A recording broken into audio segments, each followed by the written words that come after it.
creature like that, how would it ever die? And this monster starts running right at me. Annihilated by nuclear bombs. Beast is not dead. I put 4 bullets into him. Why, you're crazy. But I saw that monster too. All I want is for someone to believe me. Contaminated. Face. It's horrible. Look like it would scare you to death. All right, let's get to work.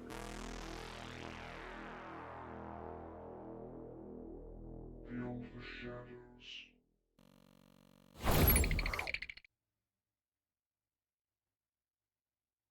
Two men, a quiet riverbank, and something in the sky that wasn't supposed to be there. What would happen next? Leave them shaking, speechless, changed forever. They thought they were alone out there.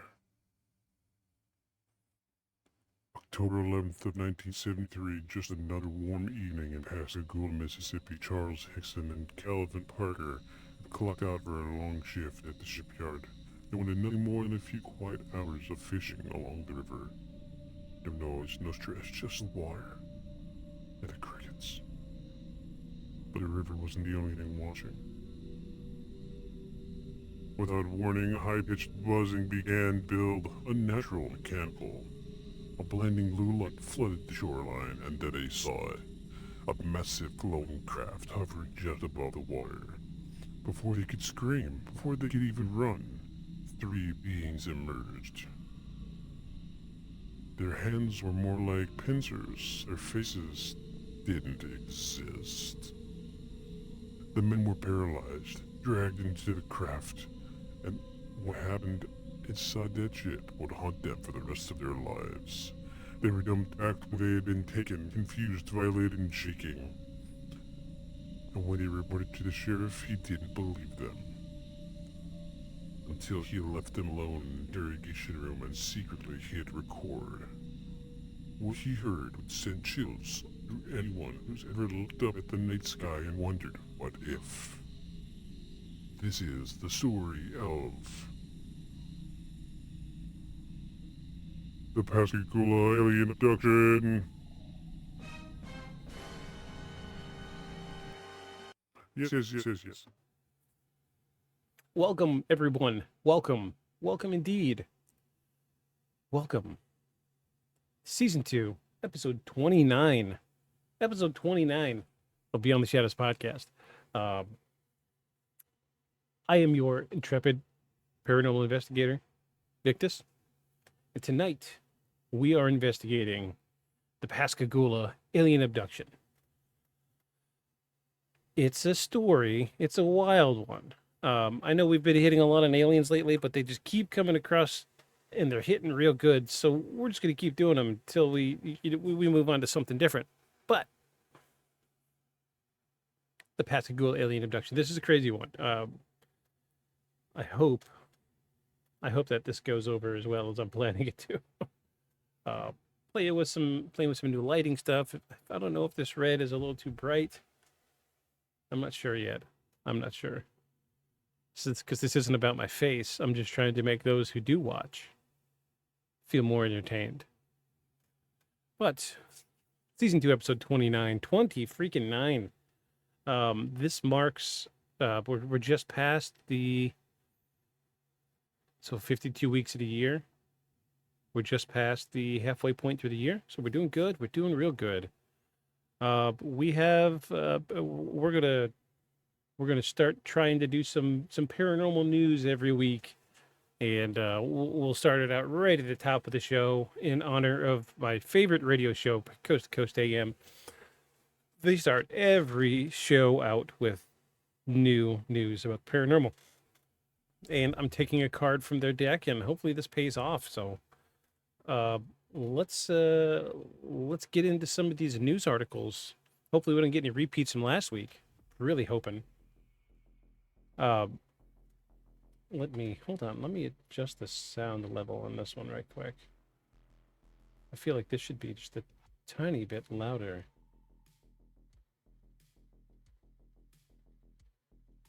Don't know why it's so quiet.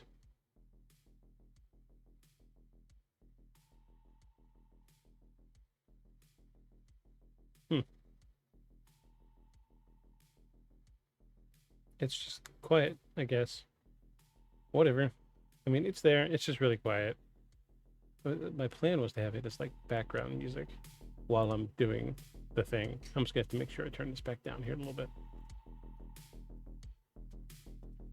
Here go we.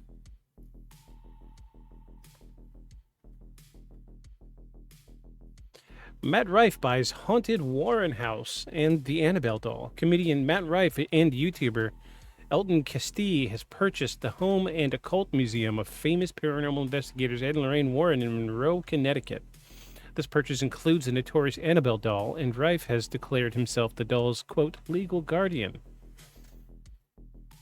Other updates from the world of paranormal research is paranormal investigator dies. Oh, yeah, we knew that one. Parrot Kids Academy 2025 announced. Interstate Paranormal Research will be hosting a, quote, Parrot Kids Academy for young individuals interested in the paranormal at two different locations, the Robinson House and West Hill Manor. Registration is now open. New Paranormal Research Center established. The Dr. J.J. Polk House Museum and Paranormal Research Center is now live and will be sharing updates on historic renovations, behind the scenes, insights, and future plans of the unique location, according to the American Paranormal Research Association. Skeptics investigate alleged hauntings. The Committee for Skeptical Inquiry, CSI, and a program within the Center for Inquiry, the CFI, promotes scientific inquiry and critical investigations of paranormal claims. Skeptical investigators use scientific principles and critical thinking when evaluating paranormal claims, noting that many alleged hauntings can be explained by natural phenomena, psychological factors, or hoaxes. The scientific search for, quote, ghost particles. I know this one's a stretch. I'm sorry. Quote, for ghost particles, physicists at CERN in Switzerland and Goethe University in Frankfurt, Germany, have reportedly isolated a resident, quote, ghost that affects how particles behave within the superproton cyclotron. Yeah, we don't need to get into more of that. But that is just a few of what we got going on this week.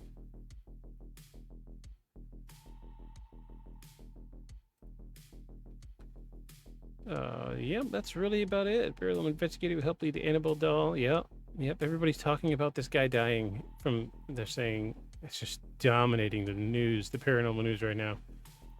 Well, that's the way it goes. It's fine. It's totally fine. So, oh my gosh, there we go. I started that out right away with the S word.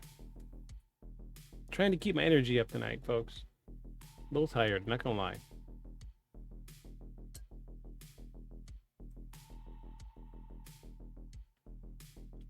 Just need to get a little silly.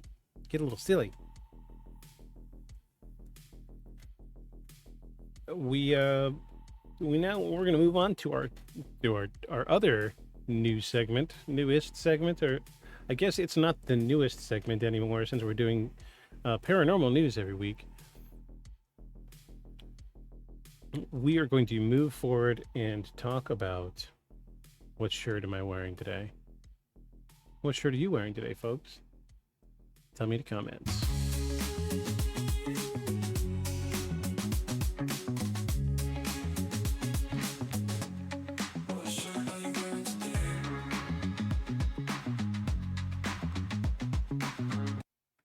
What shirt am I wearing today?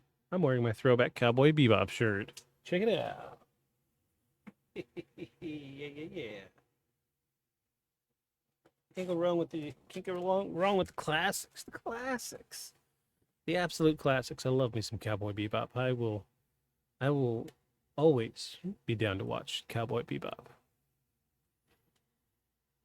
So let me get a screen layout fixed so I can see everything that's going on.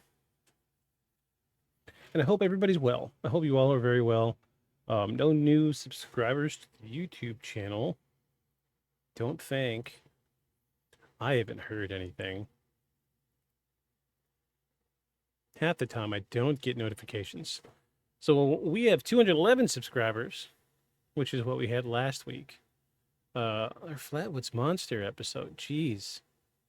Yeah, just didn't do as good as I was hoping. That's okay. That's okay. Let's look at. I want to look at the analytics for the show. Just want to make sure we're doing okay, everybody. I want to make sure that what I'm doing isn't just dust in the wind.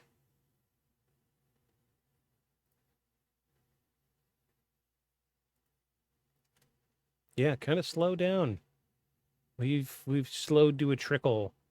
I haven't done any live stuff on YouTube lately because it's simple. The fact is I'm just not getting anybody watching anymore. So it's okay. It's okay.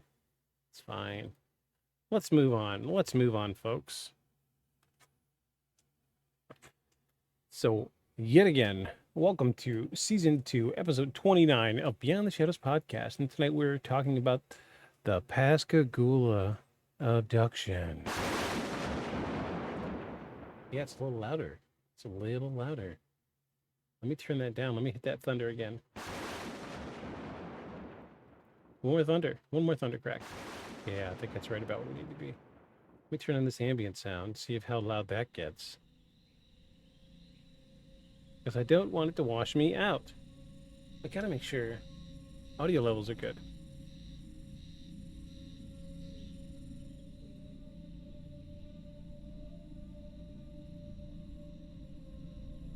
Before we continue, I'm going to finish this can of this beverage. Get myself in the mood, in the mode. Get myself in the mood.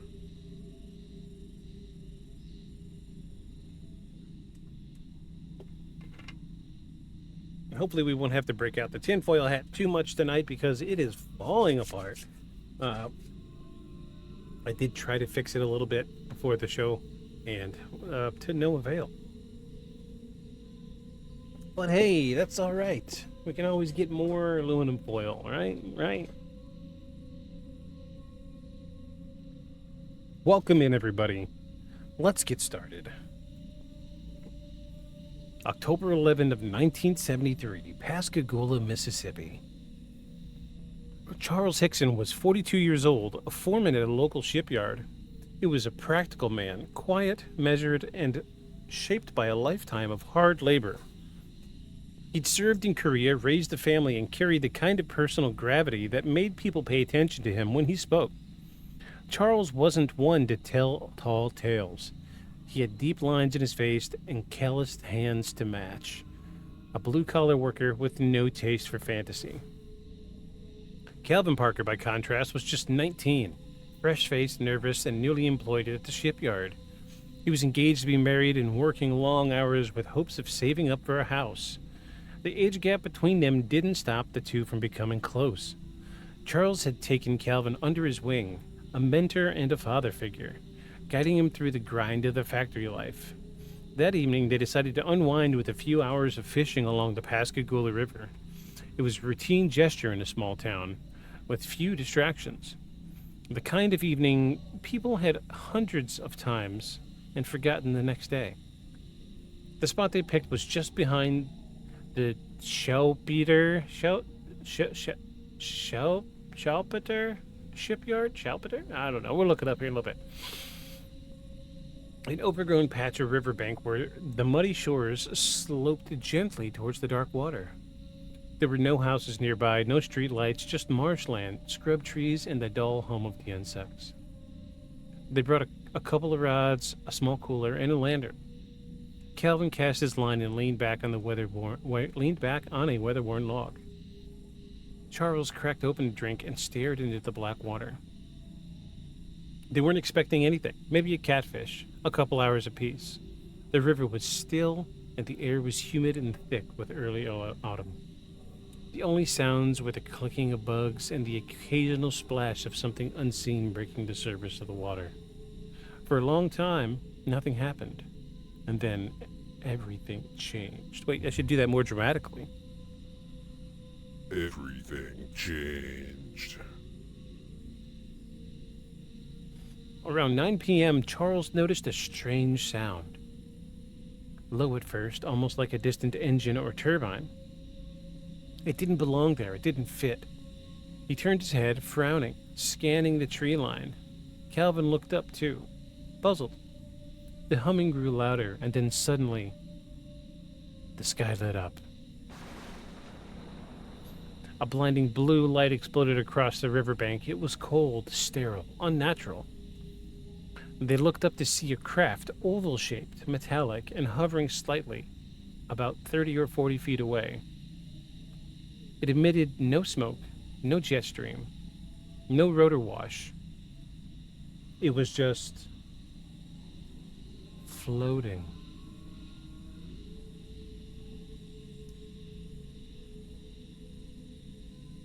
Charles would later describe it as being roughly 30 feet long and about 10 feet tall.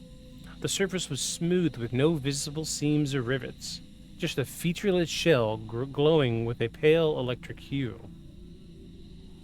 But before they could react, before they could speak or even run, it descended.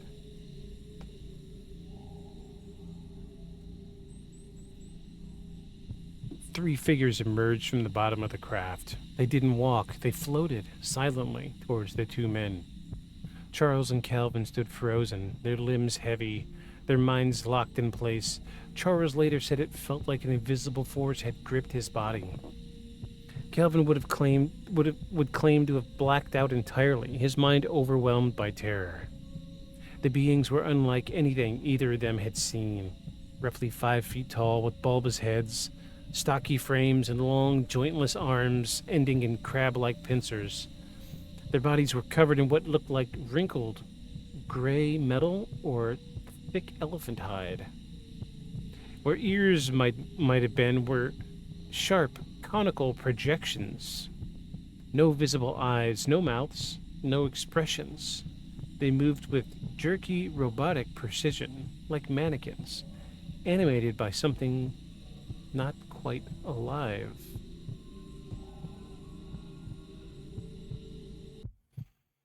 Inside the craft, Charles found himself in a small, dimly lit room.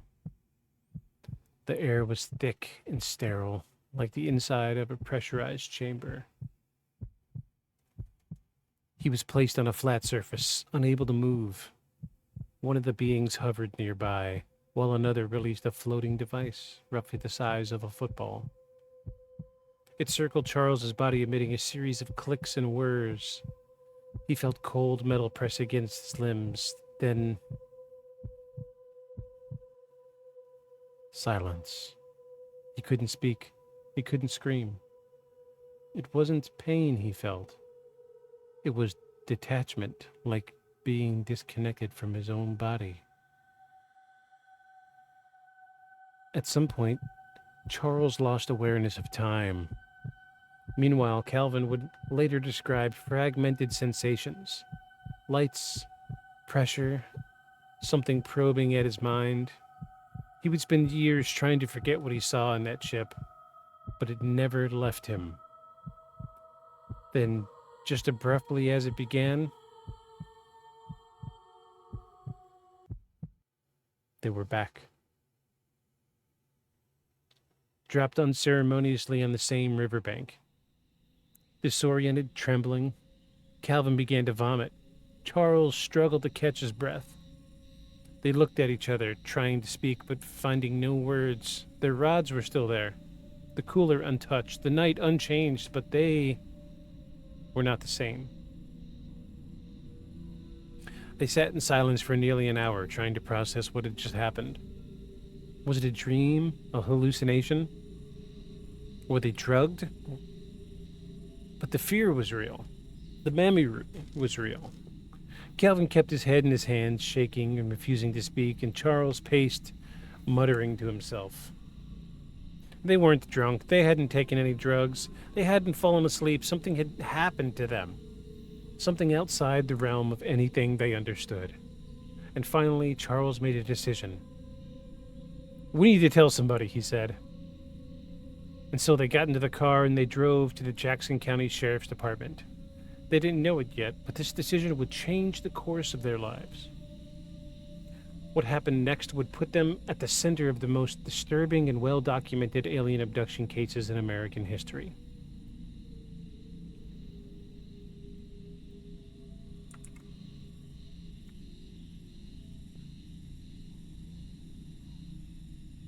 I didn't think about it until just now.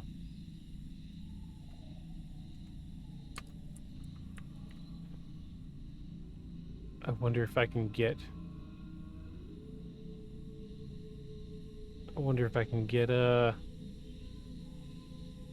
actual audio of this.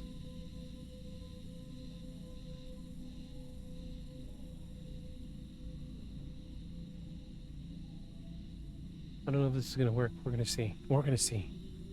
Hold, please.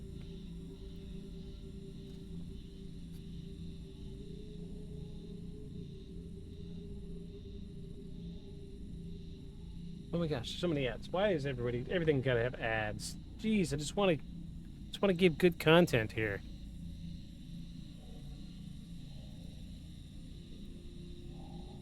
Hold on, let's listen to this right quick.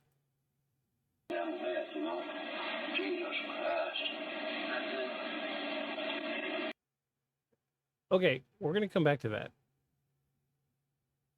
It's not super well here. It's not super well intelligent. When Charles and Calvin walked into the Jackson County Sheriff's Department after 10:30 p.m., they looked as if they'd seen a ghost.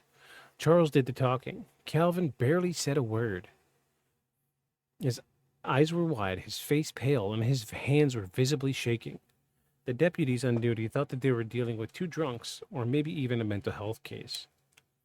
Sheriff Fred Diamond was skeptical but curious. A lifelong lawman with the reputation for cutting through nonsense. He heard his share of unbelievable stories over the years, most of them fueled by moonshine, feuds, or teenage imagination. But this was different. Something about Charles's eyes, the way his voice didn't waver, the way Calvin looked like he might collapse any second. These weren't men seeking attention. They looked like they were trying to escape something they couldn't outrun.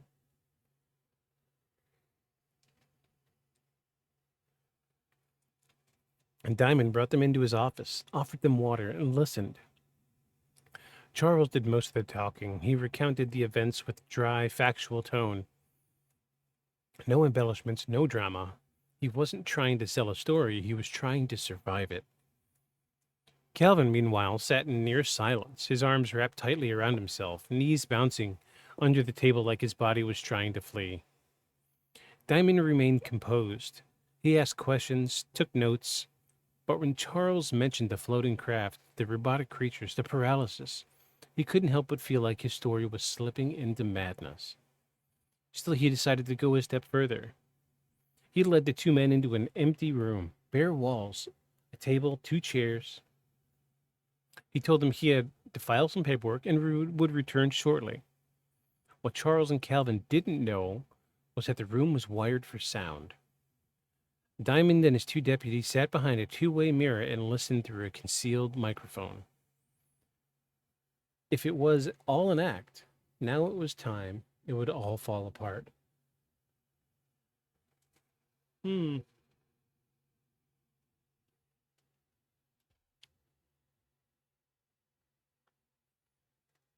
what came through the speakers wasn't a performance. It was raw, unrehearsed terror. Charles could be heard trying to calm Calvin down, his voice shaking but steady. "Son, we got to tell him everything. We got to stay calm."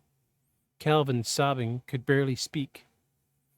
"I'm scared, Charlie. I don't know what happened. I don't want to remember it. Now I want to hear this. Now I want to hear.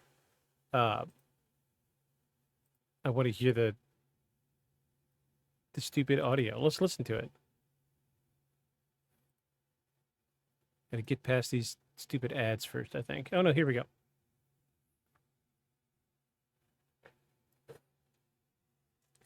There were long pauses, breathing, sniffles, and at one point Calvin said, "They took me somewhere. I blacked out. Something touched me, inside my head. I didn't want to see what they looked like. I just want to go home." Charles kept repeating the variations in the same thought. It wasn't human. I don't know what the hell it was, but it wasn't human.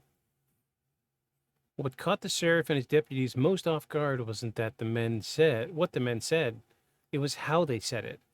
They weren't grandstanding. They weren't speculating. They were trying to fill the silence with wild guesses. If anything, they were trying to say as little as possible. Deputy Glenn Ryder would later recall, that listening to the tapes gave him the chills. He said, quote, "You hear a lot of crazy things in this line of work, but these boys weren't lying. You could feel it. You could feel the fear." And after about 30 minutes, Sheriff Diamond re-entered the room. This time, his tone had changed. The skepticism was still there, but it was buried beneath concern. Let's see if we can do this audio. It's gonna be a little loud at first. Bear with me. That's an ad. I'm sorry.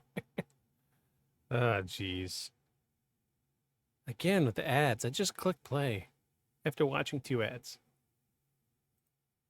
Here we go. I will adjust the audio levels. Jesus Christ. You hear about something like that, but you can't believe it. Yeah, he hears that. I know. Yeah, I know. But where is something the United States can have up there? No, that wasn't done over not what we see, though. Not what we see. It's something, and the Air Force and all know it's up there, too, see. And this ain't going to be the only time that's going to happen again. Until they... This season, I'm like, had a heart attack tonight, ain't she? No, I know. I'm one down, ain't you? I know, it scared me to death, too, so... I'm just laying there crying right now. I can't tell you. I know, but... It's something that you can't get over in a lifetime, you see. Jesus Christ. I'm so damn bad about it, nobody's leaving. That's what I thought. I had been through enough of hell on this earth, and now I have to go through something like that, see. But they could have, I guess they could have harmed us, son. They could have done anything to us if they didn't hurt me. Maybe why they just picked us? I don't know.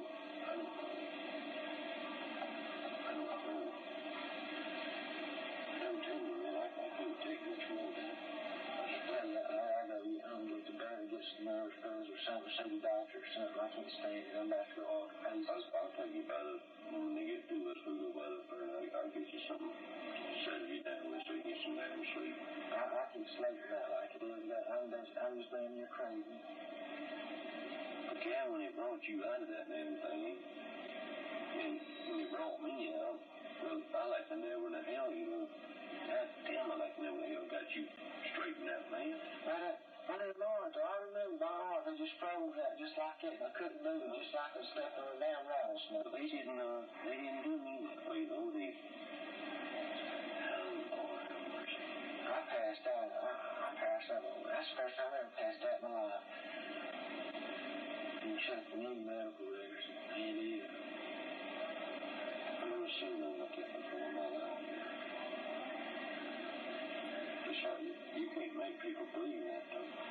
I don't know. Sit here and believe it out, because I better wake up and start believing. Damn right. Better wake up and start believing. Damn right. Listen, I seen it. I can't figure out the damn door. You see how that door will come around on that side of the chair? Yeah, I don't know how it opens, son. I don't know. I didn't see no door swing. I don't know how it opens. I don't know how it shit on it. All right, you see something like you look around and them damn blue lights and them son of bitches are just like that. They come out. Yeah, I know. You can't believe it. You can't make people believe it. I paralyzed right there. I couldn't believe it. They won't believe it one of these days. They won't believe it one of these days. Might be too late. I knew all along there was people from out of the world up there. I knew all along. Okay, so that audio was courtesy of Clarion Ledger. That was the actual audio tape recorded from the interrogation room of Calvin and Charlie talking. So I grew up in the South here in the United States, and I see the dynamic here. So I kind of had an older country fella that took me under his wing and did his thing, and I feel like this is very similar to the way You know, when we would talk about things that we saw. And I mean, the older gentleman, definitely a deadpan. I mean, he's the type of person that doesn't put emotion into his words, but when he speaks, he means what he says. Okay? And I think that's what we're dealing with here is we've got this fella that knows what he saw. Nothing's going to change his mind about that. But he doesn't know what he saw. Okay? And, you know, I wish there was more subtitles that I could share with everyone. It's really difficult to hear the audio in that. It's not a great recording. It's from the 70s. But let me go back over some of the quotes that I have written down here.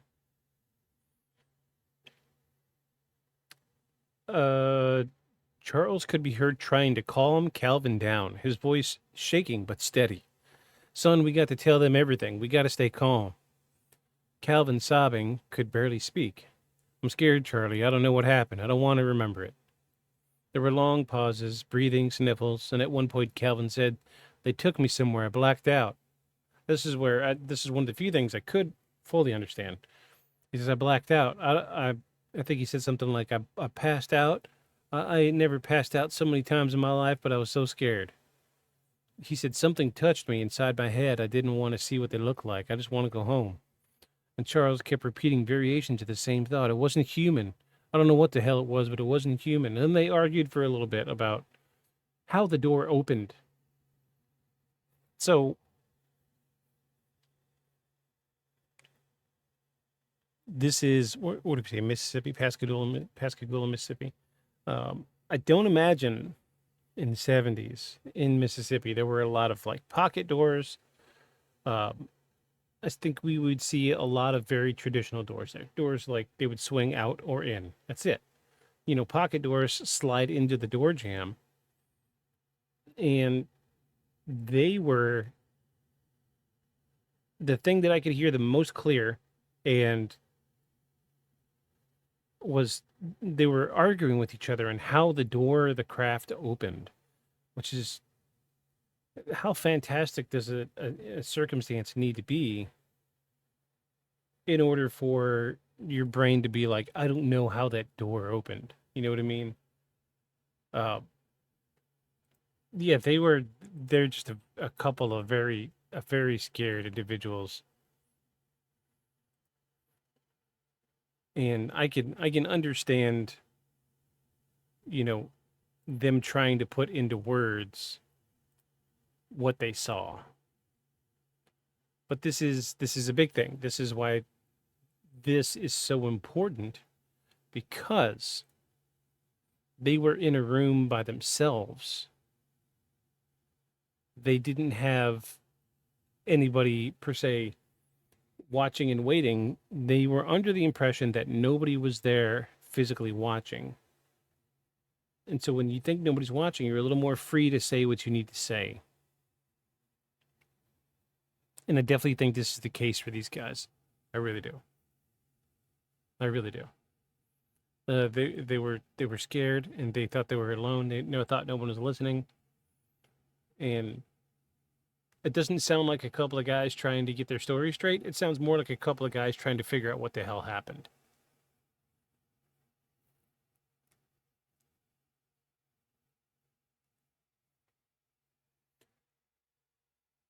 So after about 30 minutes, Sheriff Diamond re-entered the room. This time his tone had changed. The skepticism was still there, but it was buried beneath concern. He asked Charles to go through everything again, from the riverbank to the creatures to the inside of the craft. Charles obliged. His story didn't change. He didn't flinch. Calvin mostly stayed quiet, staring at the table. Diamond asked if he would be willing to take polygraph tests, and Charles agreed without hesitation. Calvin declined. He was trembling too much. The idea of reliving any of it, answering more questions, was unbearable. The polygraph test was administered to Charles, and it wasn't perfect. Conducted a day later by an expert from the Biloxi Police Department, it was hampered by Charles' anxious state.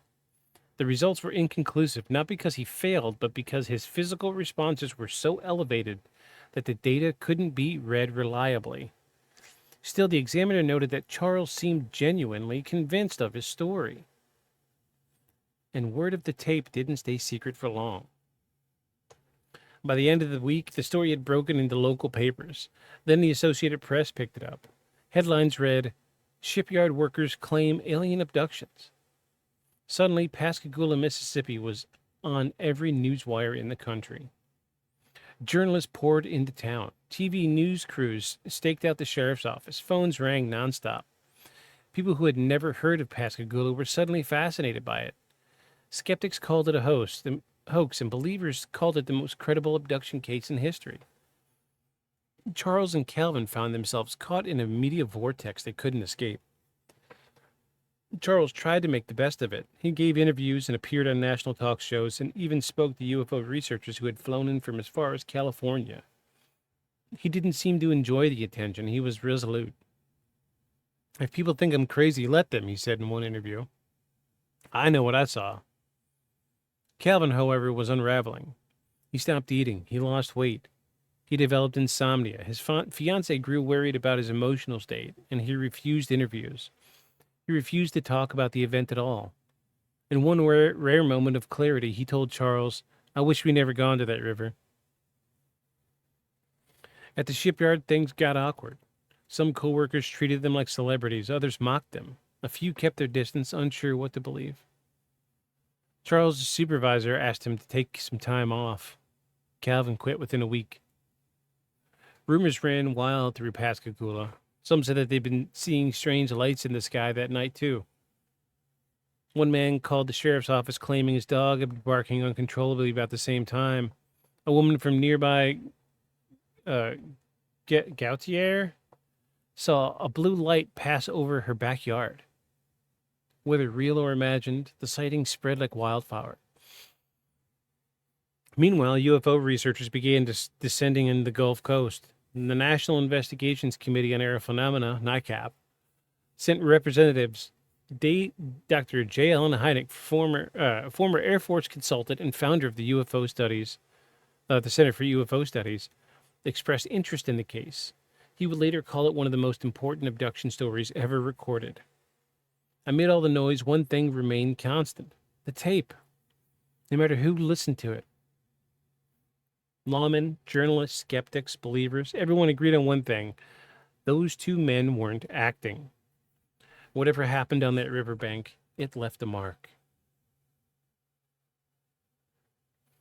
All right, well, we've come through some of the the bulk of it here. So we're going to switch scenes over here. I've got some pictures I want to show. So just going to let these run in the background, and you can take them for what they're worth. Really odd pictures.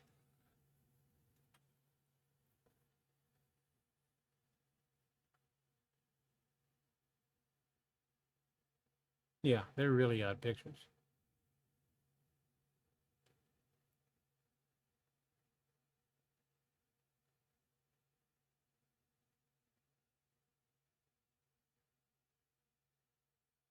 All right.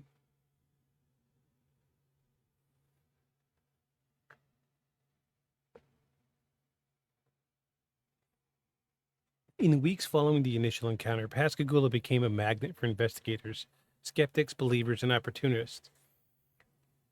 The Hickson Parker case wasn't just a local curiosity anymore. It exploded into a national phenomenon. UFO organizations across the country sent representatives. Reporters demanded exclusive interviews. Television crews set up camp outside the sheriff's office, and at the center of it all were the two men, Charles Hickson and Calvin Parker, caught up in a storm that neither of them had asked for.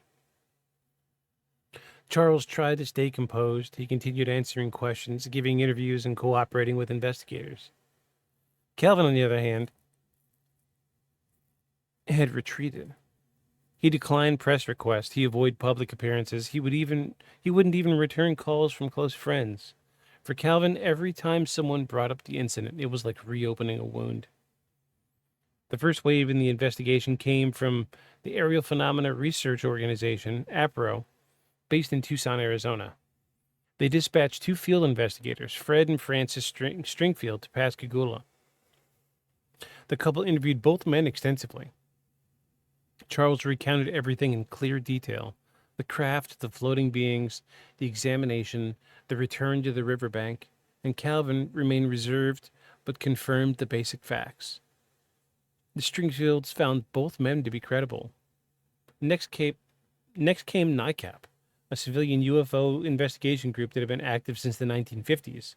NICAP analysts reviewed the sheriff's office tape, interviewed law enforcement, and examined the original witness statements. They concluded that, while the story was bizarre, the sincerity of the witnesses was beyond question. But it wasn't just civilian research who took notice. Reports suggest that the U.S. Air Force, despite having officially shuttered Project Blue Book in 1969, took an interest in the case. Though no direct Air Force involvement was confirmed publicly, Hickson would later claim he was visited by men in suits who claimed to be government agents. They didn't identify themselves, they asked probing questions, and they didn't leave a card. Then came Dr. J. Allen Hynek, a former scientific advisor to Project Blue Book and founder of the Center for UFO Studies. Hynek had been skeptical of many cases during his time with the Air Force, but in the later years of his life, he became more open to the unexplained. When he visited Pascagoula in early November, he spent hours with Charles and Calvin. He also reviewed the interrogation tape, his verdict. This case ranks among the most credible close encounters on record. Meanwhile, back at the shipyard, whispers continued. Some workers privately believed the story, others mocked it, but more than anything, people wanted to know what had really happened. Even those who doubted the details couldn't shake the sheer weight of emotion in Calvin's voice on that tape. In late October, Charles Hickson agreed to undergo hypnosis. The session was conducted by Dr. James Harder, an engineering professor and longtime member of the National Investigations Committee for Aerial Phenomena. The idea was to help recover more details of the encounter, particularly the moments Charles might have mentally suppressed. Under hypnosis, Charles described the inside of the craft with greater clarity. He said the walls seemed to emit their own light. He described a floating eye-like device that scanned his body. He remembered a sound, something like a humming, but mechanical and rhythmic. He also claimed to sense intelligence from the beings. Not communication exactly, but a kind of mental presence, like they were studying him, not just physically, but psychologically. Calvin initially refused hypnosis. He was too traumatized, but weeks later, under pressure from investigators, he reluctantly agreed, and his session was more fractured. Calvin wept during much of it. He described being separated from Charles, placed in a different chamber. He remembered a bright, blinding light, pressure on his chest, a sensation of weightlessness, and a thought that, one that didn't feel like his own, you will not be harmed. So right away, we are looking at a lot of the very, very same things that we get from a lot of UFO encounters or alien abductions, what have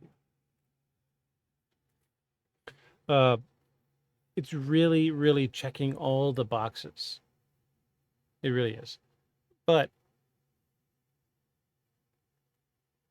this one stands out. It's a little different. I wonder,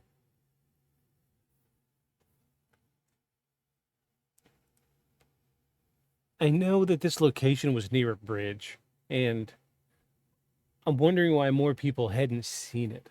Is the only thing that's really tripping me up. All right, fella. I might be late, but I'm here. Hey, glad to... L-U-L. Hey, we're glad to have you here. Welcome, welcome, welcome.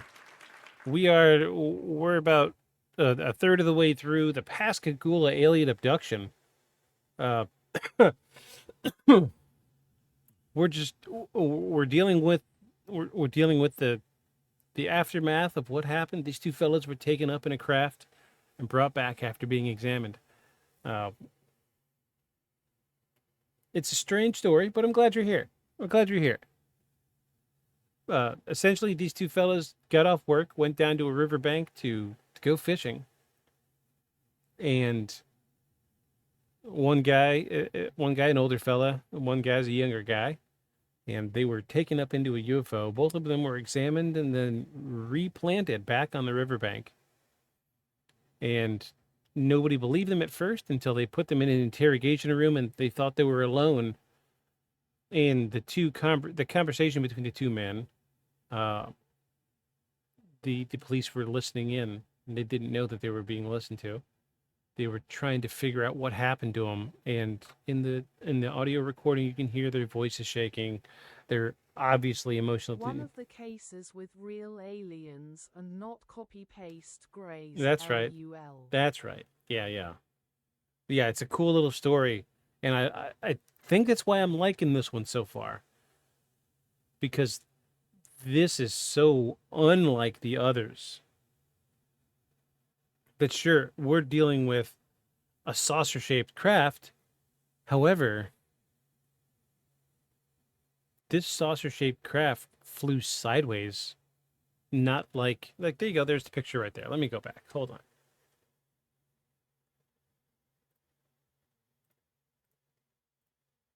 Come on, one more. There it is. This is the saucer-shaped craft, and it flew sideways instead of horizontal.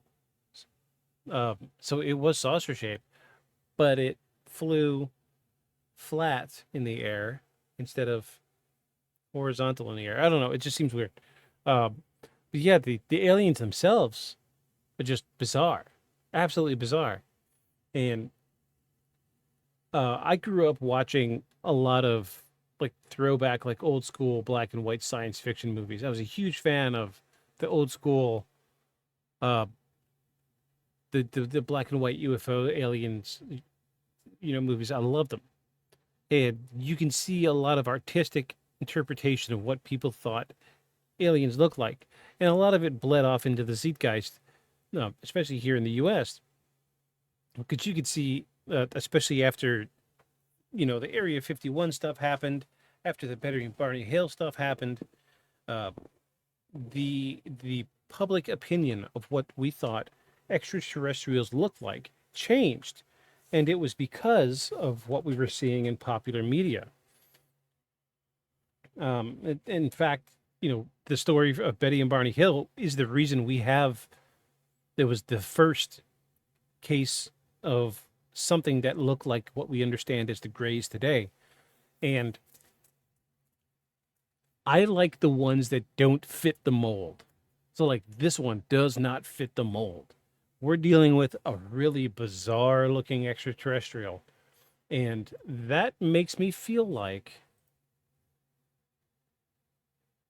we're not dealing with something made up. It almost feels like they actually saw something, like they actually seen it. And it was so bizarre because you got to think about it. Let's, think for a second. The only reason that we are bipedal, that we have, a torso and arms and shoulders and legs and hips, knees and ankles, and we bend in this way, is through evolutionary means.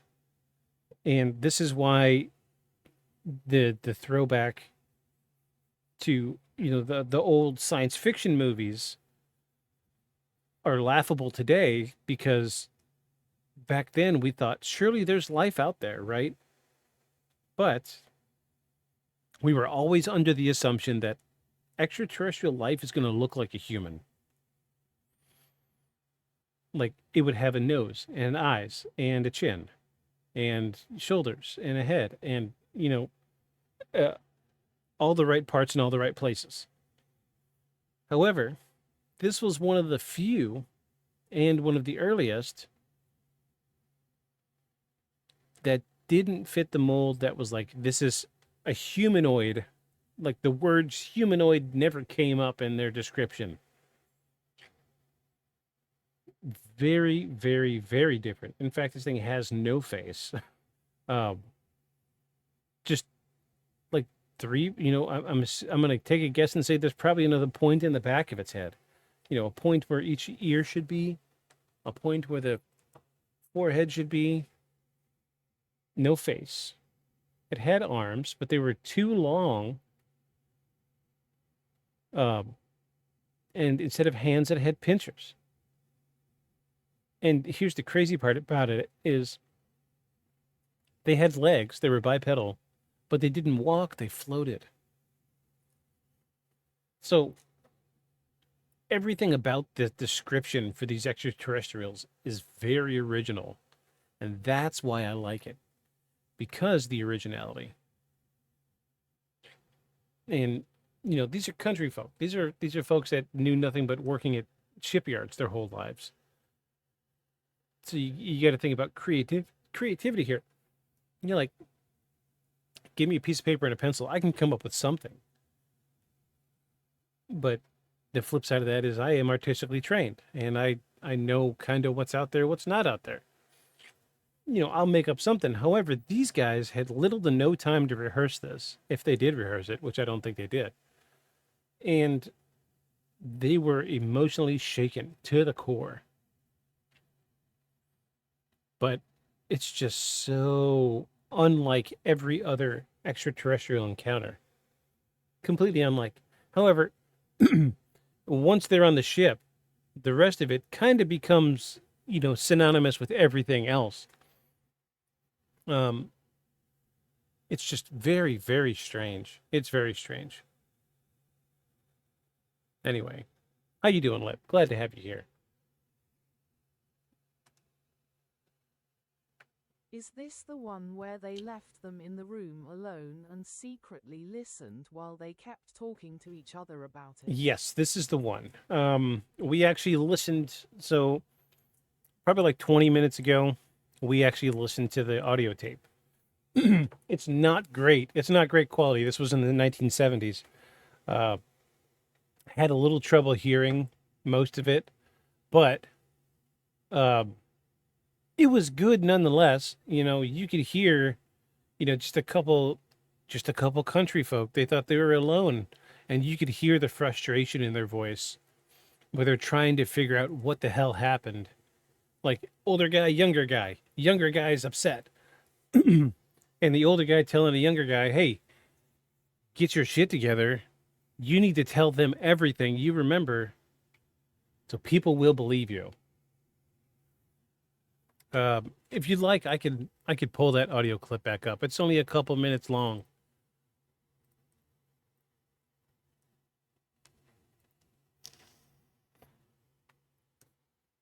I'll go back and watch the VOD later, so don't let me make you recap stuff. Okay, cool.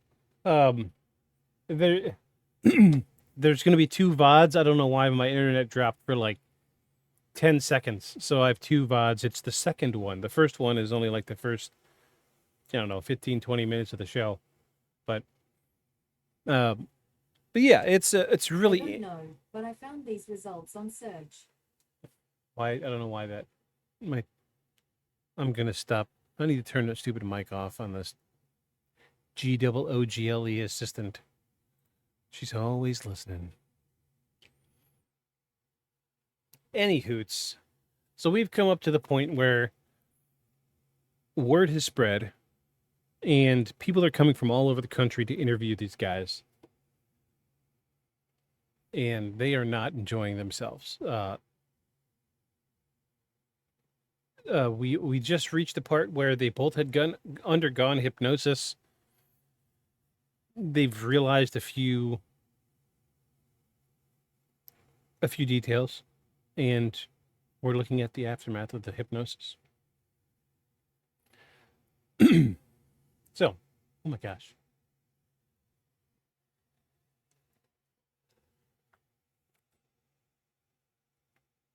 It was the first time Calvin had admitted to any kind of communication, even telepathic.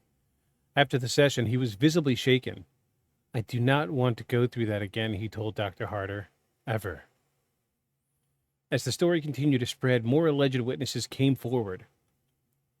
A retired Navy chief, petty officer, claimed he saw a strange craft in the sky over the Gulf that same night. A local farmer said he heard electrical humming sound and saw animals behaving erratically. A woman who lived across the river said her television flickered out around 9 p.m. and her dog barked nonstop for nearly an hour. Most of these accounts were anecdotal at best, but none could be conclusively verified by the volume that they added.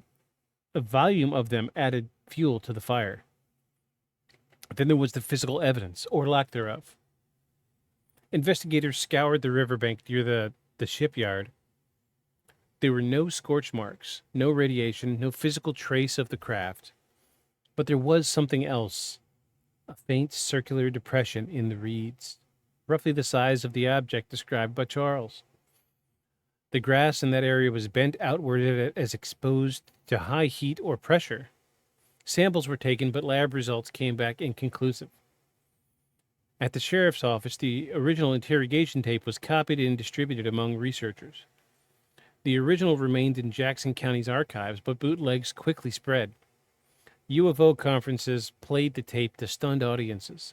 Even hardened skeptics admitted that the emotion in Calvin's voice was chilling. The town of Pascagoula tried to move on, but the case had taken root. It became part of the local identity. Tourists started showing up at the riverbank. Kids dared each other to sneak down to the site at night. Some of the locals grew tired of the attention. Others saw opportunity. A local diner renamed a sandwich the Alien Special. Charles and Calvin, however, tried to go back to normal life. Charles returned to work and began writing a book. Calvin left town entirely, hoping to put the whole experience behind him. He changed jobs, changed phone numbers, refused all interview requests, and yet the investigations continued. In December of that year, Dr. J. Allen Hynek returned to Pascagoula and gave a public lecture at the local civic center. The place was packed. He spoke for nearly 2 hours about the science of UFOs, patterns in abductions and reports, and why the Hickson Parker case deserves serious consideration. He says, quote, "We are dealing with something outside the framework of conventional science, and that does not mean it's not real," end quote. Following the lecture, Hynek met again with Charles. They talked privately for nearly an hour. Charles asked if Hynek believed him. Hynek responded, quote, "I believe you, and that is a powerful thing," end quote. Skeptics continued to challenge the story. Some said that the men hallucinated. Others claimed it was a publicity stunt. A few suggested the experience was a shared delusion triggered by stress or environmental factors, but neither man ever changed his account. Years later, when asked why he kept telling the same story, Charles simply answered, "Because that's what happened." And Calvin? He would eventually reemerge decades later to speak publicly about the event once more. But at the time, all he wanted to do was forget. The investigation would fade from national headlines in the months that followed, but in Pascagoula and in the minds of those who listened to that tape, it never really ended. Whatever visited that riverbank on October 11th of 1973 left more than questions. It left 2 lives changed forever. And by the end of 1973, the Pascagoula abduction had burned its way into American consciousness. The flood of newspaper articles, TV specials, and radio interviews began to slow, but Charles Hickson and Calvin Parker, the attention never really went away. The phone calls became less frequent and the reporters stopped knocking. But the eyes never stopped watching. And in the small southern town like Pascagoula, it's hard to disappear. Charles did his best to live with it. He returned to the shipyard, resumed his work, began giving occasional public talks about the encounter. He wasn't chasing fame. He didn't run from it either. In 1973, he published a book, UFO Contact at Pascagoula, co-written with journalist William Mendez. The book detailed versions of the events and included additional commentary from researchers and investigations who had handled the case. It was clear from the tone that Charles believed every word. He saw the book as a way to reclaim his own terms, or to reclaim his story on his own terms. But with that came renewed criticism. Some accused him of trying to profit off a hoax. Others suggested the book was ghostwritten and sensationalized. It didn't matter to Charles. The experience had become a part of him. He couldn't explain it and he couldn't prove it, but he could tell it, and so he did. Calvin, meanwhile, had taken a very different path. Not long after the media frenzy died down, he left Pascagoula entirely. He moved across state lines, changed jobs, and deliberately avoided anything connecting to the incident. Friends lost touch with him. Some assumed he was trying to outrun the embarrassment. But the truth was far simpler and far darker. Calvin had never wanted to be involved in the first place. He didn't want the fame. He didn't want the questions, and he certainly didn't want to relive the moments he said he'd shattered his sense of reality. In interviews many years later, Calvin would describe those months after the incident as the darkest period of his life. He suffered from panic attacks, he avoided crowds, he experienced frequent nightmares. For years, he refused to even speak the word alien. Every time he thought about that night on the riverbank, it was like reopening a wound that never properly healed. While Charles became something of a local figure in the UFO community, Calvin became a ghost. He didn't resurface publicly until decades later. But long before that, the whispers never stopped. People would approach Charles on the street, sometimes sincerely, sometimes mockingly. Some brought their own stories of sightings and close encounters, and others wanted to poke holes in his accounts. Charles learned to live with it. He was calm, measured, even when people challenged him. Believe me or not, he'd say, but I was there. So this is outside of having a really unique set of extraterrestrials, this is a unique situation because usually when we get to something like this, it's either one way or the other. Like between Charlie and Calvin,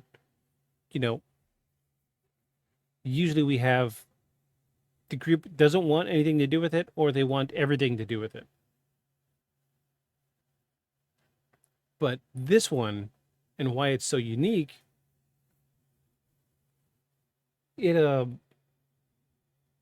have the older individual, the wiser of the two, doesn't necessarily seek the attention, but however, he would give interviews. Not necessarily like money grabbing. He did make a little bit of money off of it, sure. He wrote a book because that's our first rule of this podcast is who's making money off of this. Sure, we've got a guy making money, but usually it's the younger guy that will try to make money. And in this situation, excuse me, the younger guy, dude was 19 when this happened.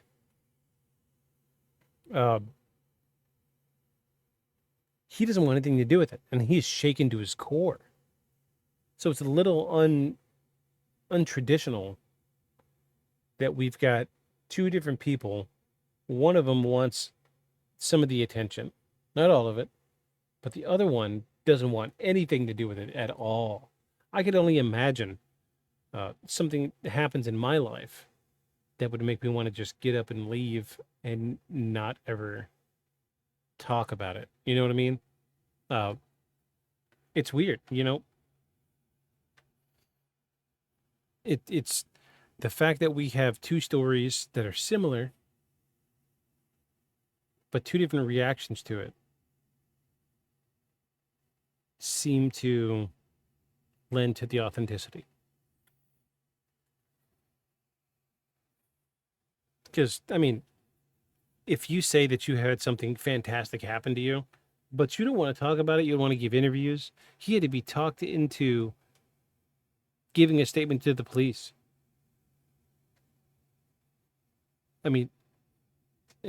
I could only imagine the type of situation he dealt with. Yeah, it definitely seems like Calvin did not take it well.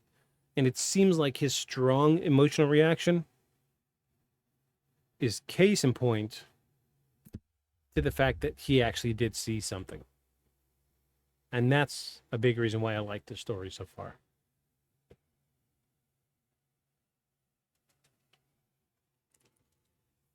So now we've come up to 1975 in the story. So in 1975, Charles underwent another round of hypnosis, this time with Dr. Berthold Schwartz, a noted psychiatrist and parapsychologist. The session confirmed many of the details from his earlier hypnosis. Under trance, Charles described a cylindrical chamber inside the craft. He spoke of metallic walls, seamless and glowing. He remembered the sensation of being watched, not just by the entities, but by something beyond them, something even more alien. Schwartz found Charles to be credible and deeply sincere. He wrote extensively about the case, arguing that while the experience could not be proven, the psychological impact was undeniable. But by the 1980s, the UFO community had absorbed the Pascagoula incident into its broader mythology. It was referenced in books and at conferences and on late-night radio shows. But it always occupied a strange place, too vivid to ignore and too strange to classify. The descriptions of the beings didn't match the standard grays reported in most alien abduction cases. And there were no large black eyes, no thin, elongated limbs, no saucer-shaped craft. These beings were different, robotic almost. And that alone made the case harder to fit into mainstream UFO lore. Still, researchers returned to it again and again. Charles earned modest royalties from his book, but never sought out a major film deal or commercial opportunities. Calvin actively avoided anything that might bring him money or attention from the story. In the years that followed, Charles would attend occasional UFO symposiums. He maintained contact with investigators and remained open to interviews, but his life remained rooted in Pascagoula. He continued to work, to raise money, to raise his family, and to endure the occasional snicker from those who thought he'd made the whole thing up. Calvin, on the other hand, remained completely silent. He moved several times, kept a low profile, eventually married and started a quiet life far from the Gulf Coast. For a long time, not even his co-workers knew about the incident. He told no one. But inside, it was always there. The anxiety, the memories, the feeling that something had been done to him that he could never fully understand or escape. And while the public moved on to other mysteries, Roswell, Rendlesham, Phoenix, the Pascagoula incident remained a peculiar outlier, a case that never quite fit the mold and never quite went away. In 2011, Charles Hickson passed away at the age of 80. To the very end, he stood by his story. In his final years, he gave a handful of interviews reflecting on the experience. He said he never regretted coming forward, but he did regret how it affected Calvin. He said, quote, "He was just a kid. He didn't deserve what came after," end quote. Calvin Parker finally broke his silence in 2018. Jesus, 2018. 30, 40, almost 50 years? Jeez. He gave his first full public account in decades. His reasons were simple. He wanted to set the record straight before he died. He published his own book, Pascagoula, The Closest Encounter, and detailed things he'd never spoken about before. His account closely matched what Charles had said all along, but Calvin added something new, something darker. He believed the beings that took him weren't just observing, they were manipulating, studying him in a way that felt clinical, cold, like he was nothing more than a specimen. And he hinted at something else, that the encounter might not have been the end of it. He spoke of strange dreams, lost time, memories that didn't seem to belong to him. the implication was clear, though he never said it outright. He believed they'd come back. Calvin passed away in 2023, just a few years after going public. And with that, the last living witness to the Pascagoula abduction was gone. But the case endures, not just in books and in documentaries, but in whispers in the minds of those who listen to that interrogation tape and who hear two men struggling to make sense of something impossible, something that changed them, something that once seen could never be unseen.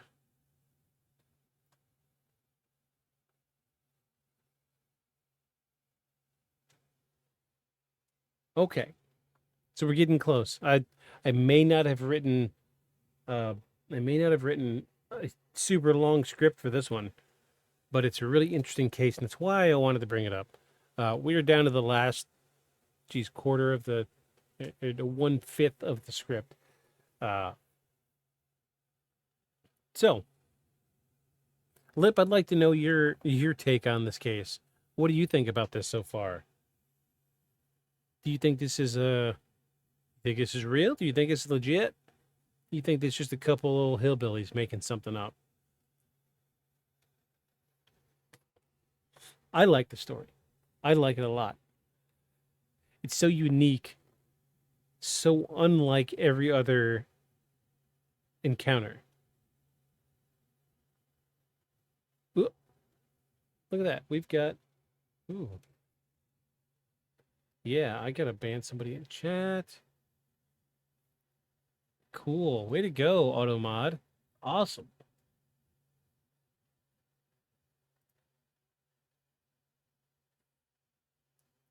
Yeah, Automod did its freaking job tonight. It's hard to say, really. Lots of odd, interesting details, but plenty of red flags too. Yeah, sure. There's lots of red flags. Not gonna lie. But there's so many things about this story that, I can't help but feel like I feel what's the word I'm looking for here? The sincerity in what they're saying, especially in the audio. It always seemed like every job I had when I lived down south, I had an older guy that kind of took me under his wing and we would be close. I had a good friend of mine, still a good friend of mine. I still hear from him every now and again.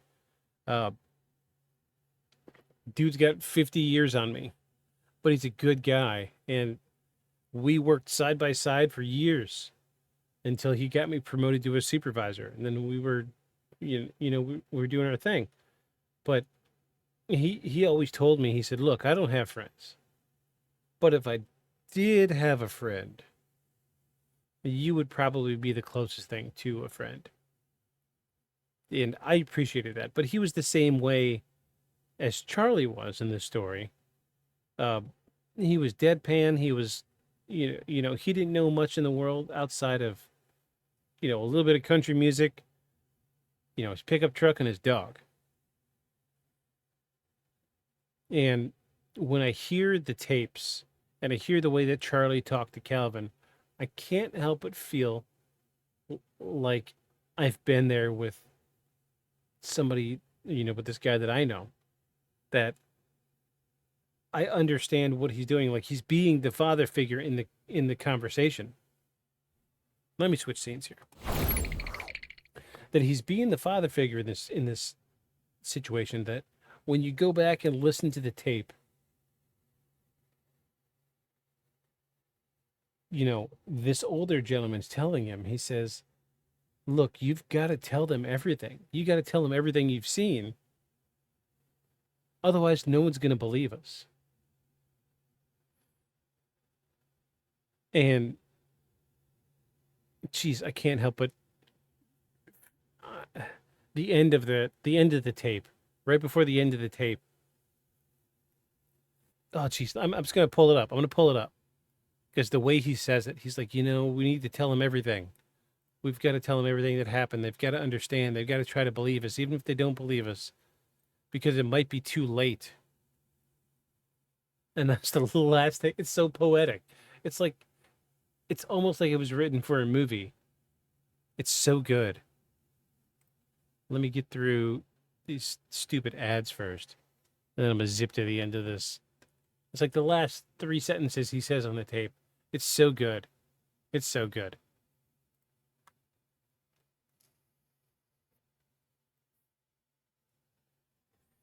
But what we're dealing with is an older gentleman. He's departing his knowledge on the younger guy, telling him what he can to help make the situation better.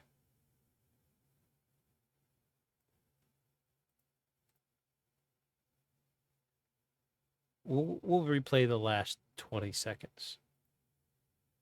Some bitches just like that to come out. You can't believe it. You can't make people believe it. I paralyzed right there. I couldn't believe it. They won't believe it one of these days. They won't believe it one of these days. Might be too late. I knew all along there was people from outer world up there. I knew all along. I love that. I knew all along that there was other universes out there. He says, we got to tell them. We got to make them believe us. Because it might be too late.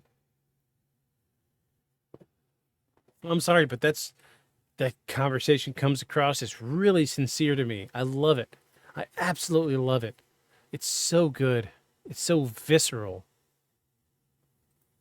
Jeez. Oh, geez. Yeah, just the way he tells him. He says, look, we've got to tell them. We've got to make them believe. Because I knew all along that there was... How did he say it? I knew all along that there was other universes out there. I knew all this time.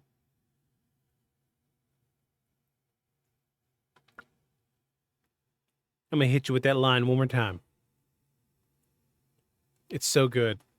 It's spoken so well, because this sounds just like the guy in my life. The old guy that took me under his wing and got me promoted. It's just like him. One more time. Here you go. Them damn blue lights and them some bitches just like that to come out. You can't believe it. You can't make people believe it. I paralyzed right there. I couldn't believe it. They won't believe it one of these days. They won't believe it one of these days. Might be too late. I knew all along there was people from outer world up there. I knew all along. Yeah. And it just hits me to the core, because I know people like this. I know old country folks like this that's all they know is their job and living and their wife and their dog and their truck and country music, and that's it. That's all they know. And when they see something they can't explain, like, I know that if I were to, or if the gentleman, I'll just put his name out there. His name's Jimmy. He's a good guy. Jimmy's a good guy. If this were to happen to Jimmy, this would be his reaction. And then he would find a way to be like, it's, maybe it's just some junk, but, I knew there was something there, right? There had to have been. Universe too big. He's a skeptic until he sees it with his own eyes. And that's what this happened. This is what happened here. Charlie was a skeptic. All he knew was what was in his life until it happened to him. And it became so matter of fact for him that it's just, I saw it. Okay, cool. It's true. There's other life out there. I've got to tell everybody. They got to believe me. And he just took it as gospel. And I love it. I love it because he's just a no-nonsense individual. All right, so let's tie into the last little bit of the story here. I've got a little bit more of the script, a couple pages. And then we'll get down to... So we got 4 pages left of the script. And then we'll get down to what we think is the truth behind the Pascagoula alien abduction.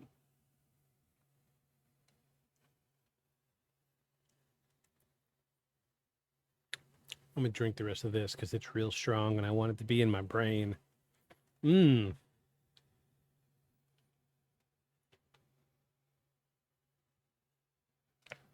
Yum.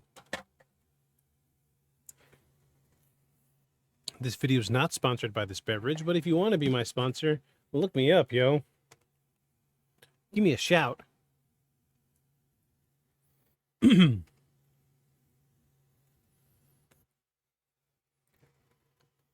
Years passed, then decades. And by the early 2000s, the Pascagoula abduction had mostly slipped out of public view. It was a case people remembered, especially those deep in ufology, but it rarely made headlines. The world had moved on to newer mysteries: Roswell, Area 51, the Phoenix Lights, and the increasingly global rise of the alien abduction reports. Pascagoula had become something of a footnote, but to those who knew the details, it was never just a story. For UFO researchers, the Hickson and Parker case remained an anomaly. It was one of the few abduction cases with immediate police involvement. What is this word? Wow. How did I... Contemporaneous? Jeez, this is what I get for writing a script when I'm drinking. Contemporaneous? Is that even a word? I gotta look it up. I'm sorry. Let's sidebar. Yeah, that's right.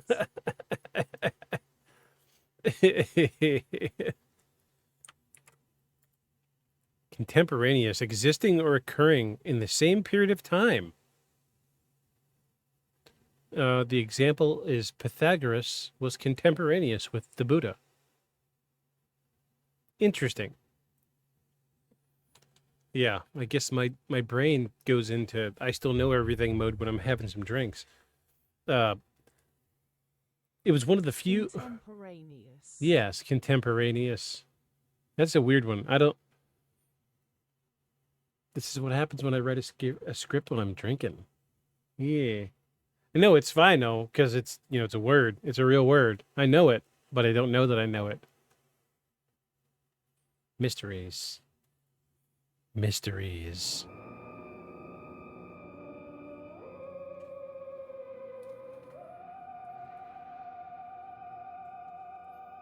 It was one of the few abduction cases with immediate police involvement and a contemporaneous recording of raw emotional testimony and witness statements that remained consistent over decades. The tape recorded by the Jackson County Sheriff's Department had become sort of a litmus test, something researchers would play for skeptics and believers alike. It didn't prove aliens existed, but it proved something happened. In 2013, on the 40th anniversary of the incident, local officials in Pascagoula finally acknowledged the significance of what had occurred. A commemorative sign was erected near the riverbank where the abduction reportedly took place. It read, quote, "The Pascagoula UFO Incident, October 11, 1973. Reported alien abduction of Charles Hickson and Calvin Parker, one of the best documented cases in UFO history." Now I want to see it. I want to see it.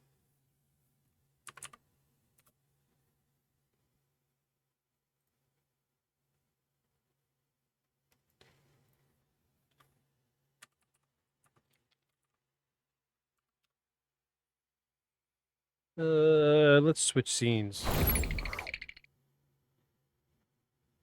All right, let's kill the slideshow. Window capture. There we go. Pascagoula, Mississippi.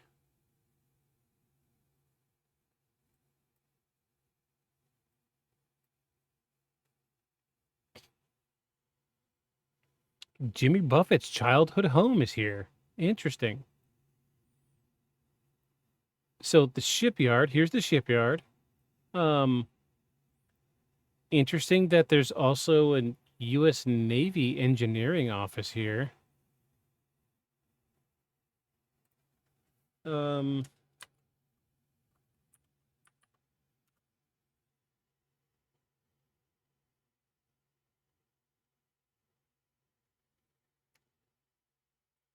Hold, please. Where did they put that? Hmm.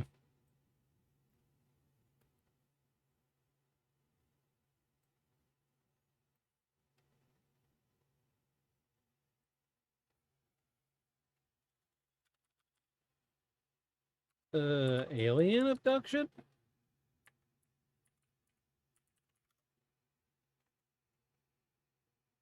Oh, it zoomed in.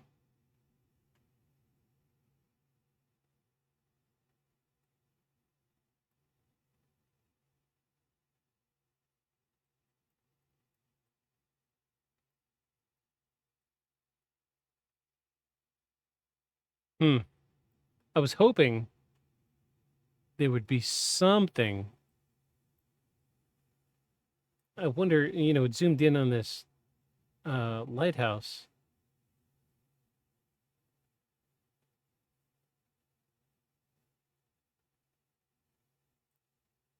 Oh, there it is. That's it.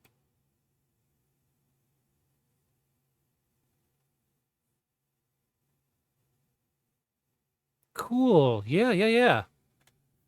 That's cool that they did that. I'm going to take a guess and say the one with his hand on his head is the young guy who freaked out. Oh, you can't see it. The one with his hand on his head is the one with the kid that freaked out. And the one standing there, completely composed, to the older gentleman. Yeah, so this is like just a synopsis of the story. That's cool. I really appreciate they did this. But I will say, it's nice that we don't see like an overwhelming number of photos of it. Right? Oh, here we go.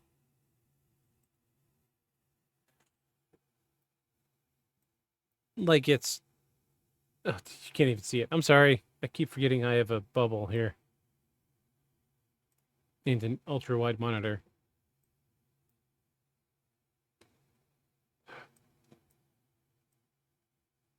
Yeah, that's cool. I can appreciate that.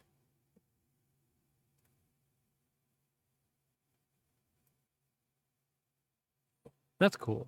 I appreciate it. You don't see a lot of them just paying respect to what happened. You mostly get people just poking fun at it, right? But I will say, this is a good sign. This is a good evidence for the decision I need to make here towards the end, and we'll get to why that's important here shortly.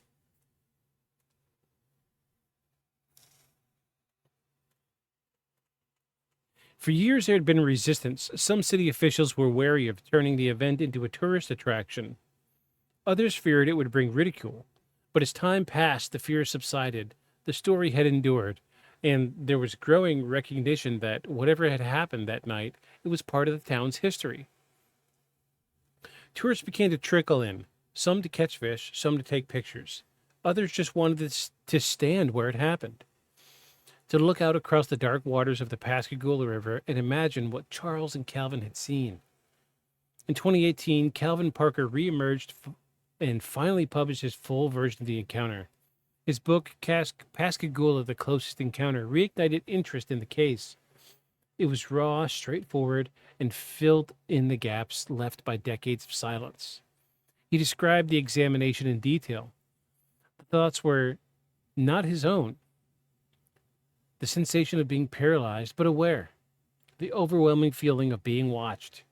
He also described something else, something that hadn't been public knowledge. Parker claimed he experienced missing time in the years after the encounter. He had periods of memory loss, nightmares that felt more like flashbacks. A few times he'd woken up in places he didn't remember going. He said he believed he'd been visited again and again. Not abducted exactly, but observed. He described seeing lights in the sky over his home, hearing strange buzzing sounds at night, waking up with unexplained bruises on his arms.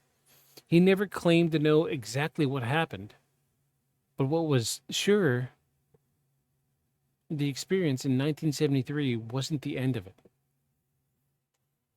Parker's decision to go public again brought renewed attention. Documentaries were made, podcasts covered the story. I mean, that's what we do. The new investigators took up the case. People started to reevaluate the Hickson Parker incident in the light of modern abduction narratives, and a strange pattern emerged. Many of the features described in the Pascagoula abduction, paralysis, floating entities, missing time, telepathic communication, would become standard elements in later abduction reports. But in 1973, they were not part of the popular imagination. The idea of abductions wasn't yet widespread. Pascagoula, in some ways, was ahead of its time. In 2019, a second commemorative plaque was installed, this one funded in part by the city and in part by local residents. The sign included a QR code that linked to a digital archive of newspaper articles and recordings. Oh gosh, was that there? I didn't even see it. Hold on.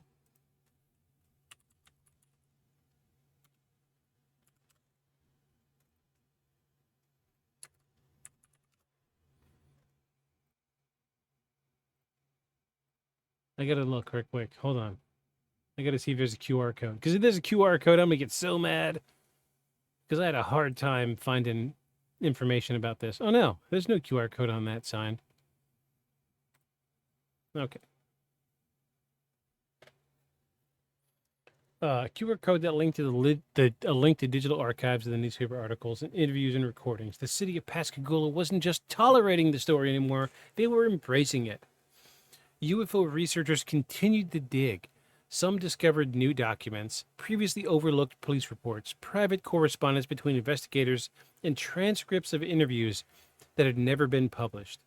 A few fresh witnesses came forward, people who had remained silent for decades but now felt comfortable enough to speak.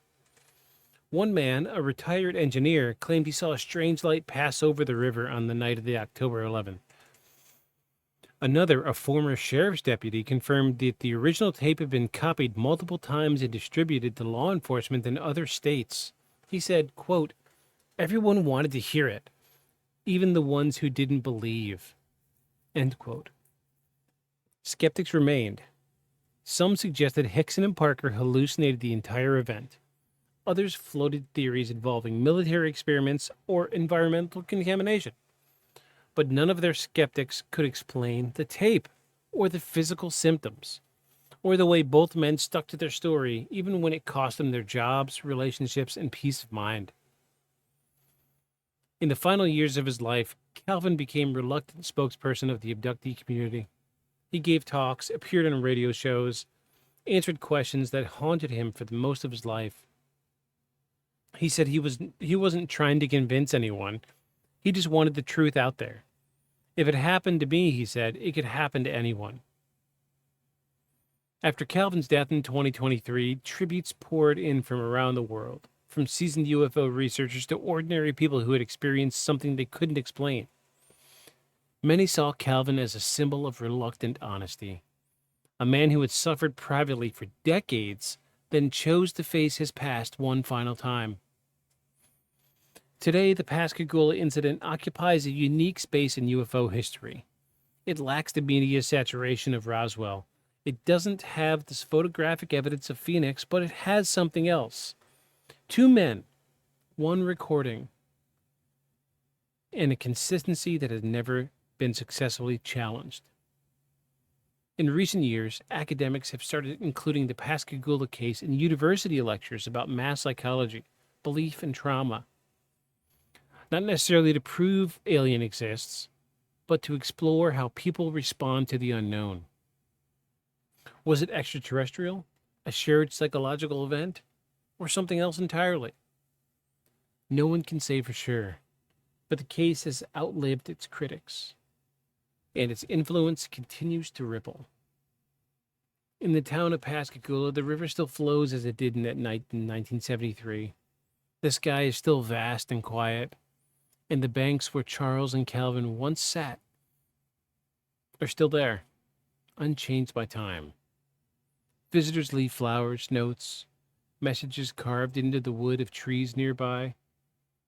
Not everyone believes, but those who do, they come to stand where it happened and to look up.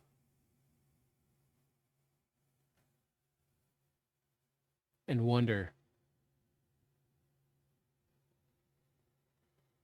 what else is out there.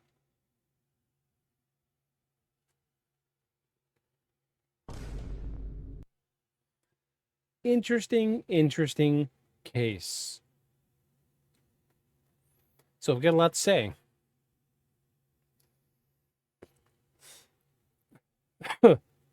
First and foremost, I want to say I appreciate the city of Pascagoula really stepping forward and doing their part to commemorate what really happened here.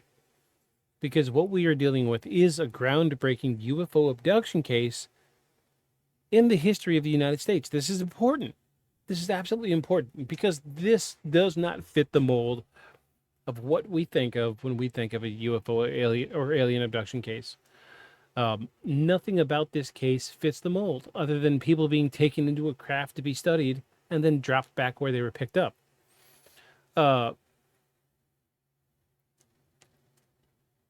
think that this is a 100% legitimate case of alien abduction. I really do. Because it's so different, because it's such an outlier, that we are dealing with things that at the time were not commonplace. At the time, people weren't talking about alien abductions. So I think the closest case of alien abduction before this would have been Betty and Barney Hill in the 50s, 52, 53, 20 years. And before that, there was no one. We didn't have any recorded cases of alien abduction before Betty and Barney Hill, officially. So this is, this is close to like the reigning champ of what we're looking at for alien abductions. The Pascagoula abduction is so unique. And at the time, the Betty and Barney Hill incident was so unique. Go back and listen to season 1. We did a 2-parter on the abduction of Betty and Barney Hill because there's so much to take in. They were the first to come up with the description of the grays. They were the first to come up with the concept of missing time. They were the first to come up with the concept of alien abduction. And when it comes to the Pascagoula abduction, we're dealing with a lot of the same things. We're dealing with missing time, which is an afterthought, to be clear. It was an afterthought. We're dealing with an unknown, non-human biological entity that picked up these two guys, examined them, and dropped them back. But the kicker, the real kicker in this case is we didn't know until many, many years later that the younger of the two, Calvin, continued to have cases of missing time.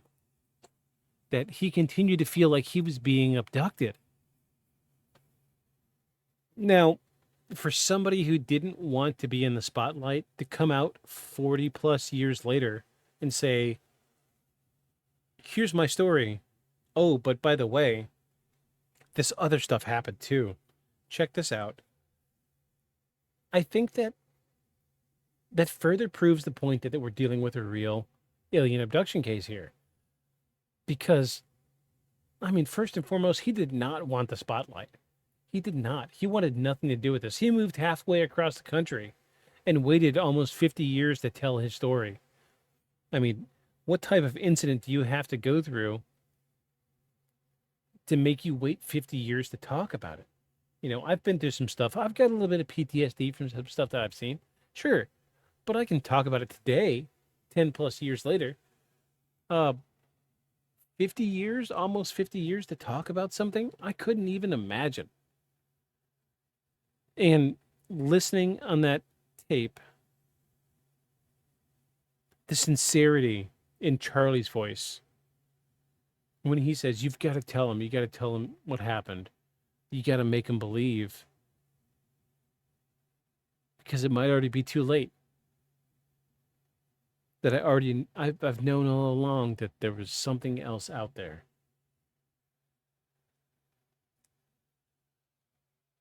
Sincerity in its purest form. So I'm going to say yes. The Pascagoula alien abduction case is true. It's real. We're dealing with something that really happened. Now, depends on how deep you want to go. It depends on if you got your waist-high waders on tonight.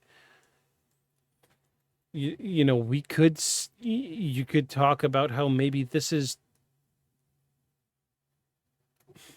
transdimensional,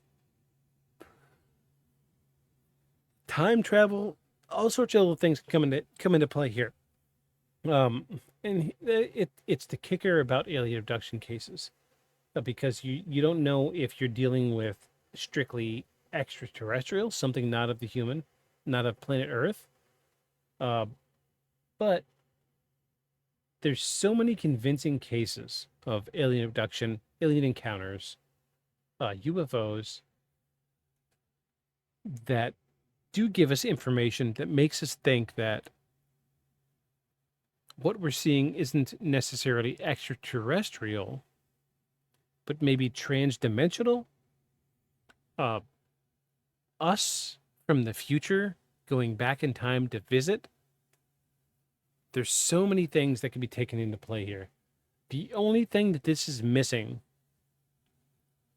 I think, is there's no message. Usually we get a message.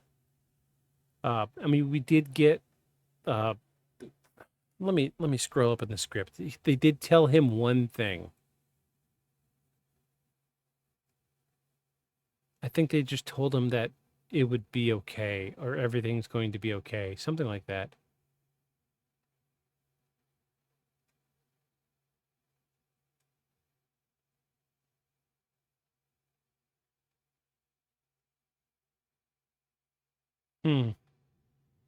I don't know. Geez, I wrote 19 pages of script. I can't find it.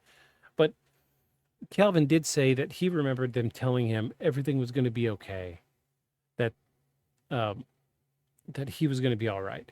And I think that's the extent of the communication we're getting, because usually, and this is what I think separates this story from a lot of the mainstream ones, is we're not getting a message of the world is impending doom and, you know, nuclear holocaust, and you've got to stop with the nuclear bombs. That message doesn't come across here. Calvin really drived it home, talking about how he felt like he was just being observed, like he was a specimen. And that's what's so different about this case. That he's not being given a message, that he's not, you know, so I don't know how else to say it, but we're not seeing a lot of the hallmarks of what we see in alien abduction today. And that's why I'm going to continue to say that this is a true case of alien abduction. So, with that being said, so I'm not going to open it. I'm sorry. I said the S word. I'm not going to open another drink just to take a drink. I'm sorry. Bag M and tag M. Bag 'em and tag 'em. That's it. Yeah, I'm going to say we're going to chalk this one up to the books. We're going to say that this is a real case of alien abduction. One of the few. I think the last time we said a case of alien abduction was true was the Betty and Barney Hill incident. And that was season 1. Early season 1. Maybe the first 15 episodes of season 1. So if you haven't listened to that, go back and listen to the 2-parter of the abduction of Betty and Barney Hill. Fantastic, fantastic investigation. We did such a good job. It was a very, very interesting story. Cool little story. But yeah, I really enjoyed this. You know, coming out of the South, really tickled my fancy. Really tickled my pickle. It did. My pickle has been tickled. This did it. This did it for me. Color me biased because I've got a soft spot for the older, under the wing gentlemen that try to take care of the younger folks. It's different in the South. That's just the way they are. They're good people. And, I don't see sensationalism behind this. We didn't see anything on Google Maps. I had to, it was one or two photos on Google Maps. Usually when we deal with a place that has learned to embrace their alien abductions or alien encounters, we have restaurants with, UFOs on top, or suntan places that'll, call it like the far side of the sun or whatever. There's 1,000 different alien themed things. Look at the restaurants in every other building within a 100-mile radius of Roswell, New Mexico. It's going to be alien themed because they're trying to make money off of that. We don't really see that here. They reluctantly put a plaque out. Well, now 2 plaques.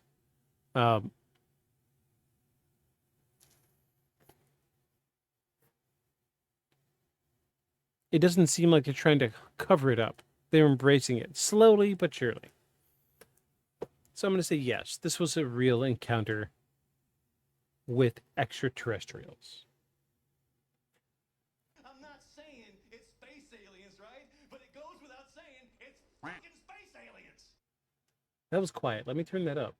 Let me turn that up a little bit, and I'm going to hit that again. I'm not saying it's space aliens, right? But it goes without saying it's fucking space aliens. Space aliens.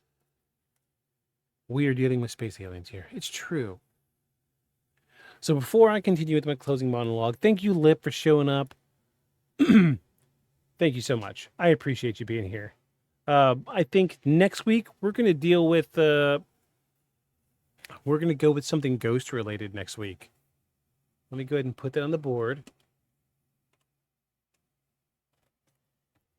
So that way we know. LUL pleasure as always. I'm very glad you're here. I'm glad that you are a returning viewer. I'm fortunate that you're here. Otherwise, I'd be just talking to myself and I lose my drive. So thank you. You are single-handedly keeping me going. Without my co-hosts here, I don't know how I did it for so long already without them. But I'll be glad when they come back.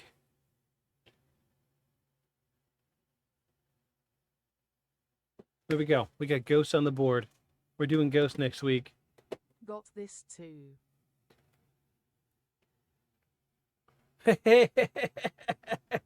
Thank you so much. Thank you so much. Let's give you some sounds. Yeah.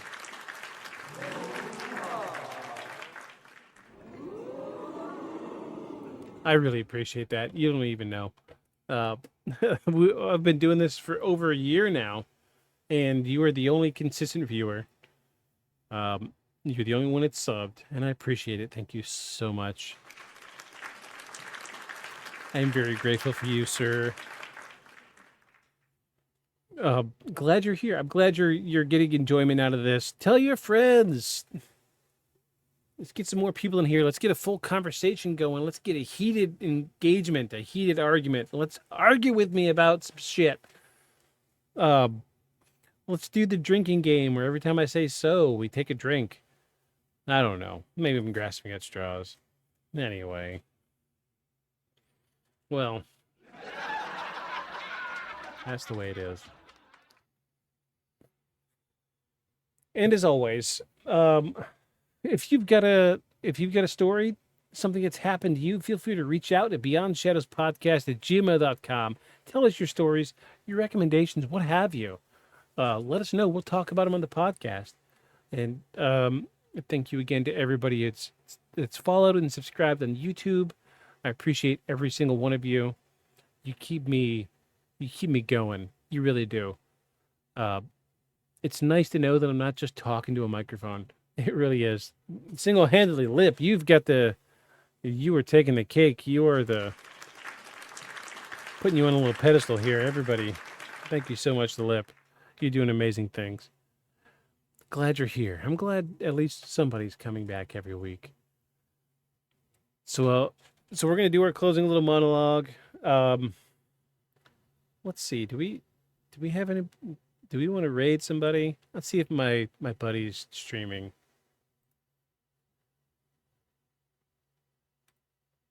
Let me see right quick.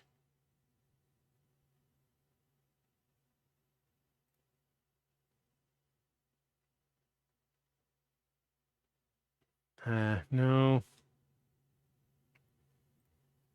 No, I was going to say, well, we're going to raid my buddy Hef, but he's not streaming right now. But thanks again, Lip. Thanks for being here. We're going to wrap it up after the closing monologue. And we'll see everybody next week. We're going to talk about ghosts, poltergeist, something. We're not sure yet. We'll see what happens. We'll see what comes up in the research. Thank you, everybody, for being here. And with that, we're going to go into our closing monologue. Stay spooky, everybody. Here we go.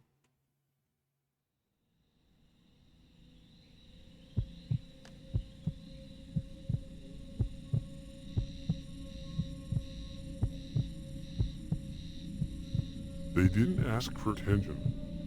They didn't chase the spotlight. They just wanted to go fishing. What happened on that riverbank in 1973 was never meant for headlines, never meant for books or documentaries.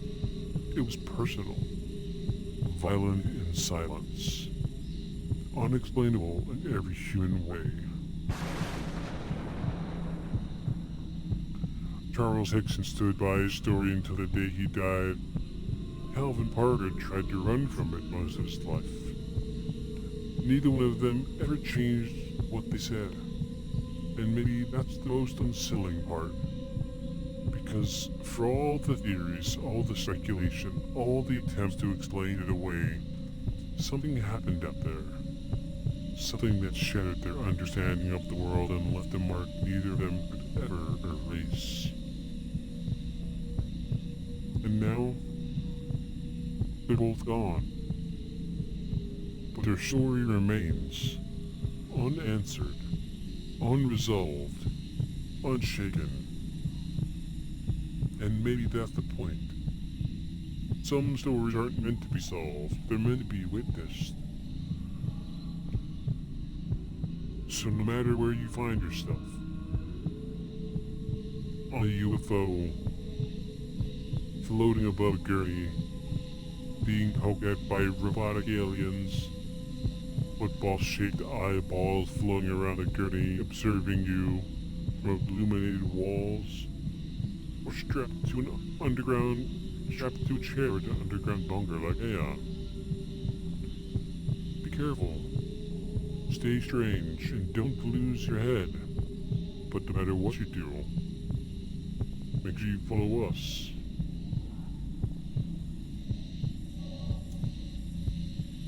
Beyond the shadows. Whoa, whoa. Good night, everybody. Have a good one.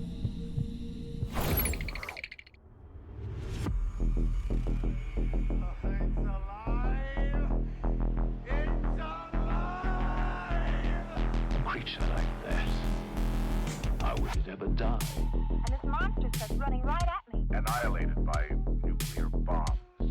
Beast is not dead. I put 4 bullets into him. Why, you're crazy. But I saw that monster too. All I want is for someone to believe me. Contaminated. Space. Horrible. Look like it would scare you to death. All right, let's get to work.